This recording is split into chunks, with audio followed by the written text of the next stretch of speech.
Bismillahir Rahmanir Rahim.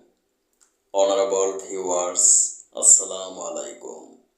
Digital biochemic heart cancer and diabetics research হসপিটালের পক্ষ থেকে doctors টক TV 100K চ্যানেলের সকল দর্শক শ্রোতাদের জানাচ্ছি আন্তরিক অভিনন্দন।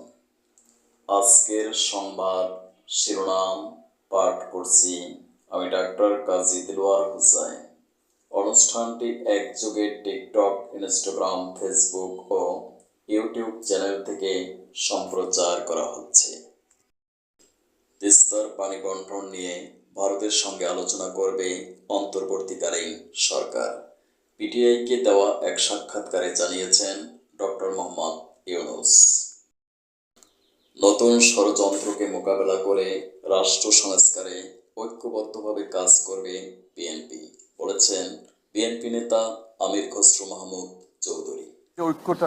সেই ঐক্যটা আমরা অটুট রাখছি, কারণ দেশের বর্তমান প্রেক্ষাপটে এখানে নানা ধরনের ষড়যন্ত্র চলছে। যারা দেশকে অস্থির করতে চাচ্ছে, আমাদের অর্থনীতিকে অস্থির করতে চাচ্ছে, আমাদের এখানে ঐক্যবদ্ধ প্রচেষ্টা থাকবে। বর্তমান সরকারের যেটা কাজ করছে, আমাদের জাতীয় ঐক্যের পরিপ্রেক্ষিতে আমরা দেশে একটা বড় ধরনের পরিবর্তনের মাধ্যমে নতুন বাংলাদেশ গড়ার যে প্রত্যয়, সেটার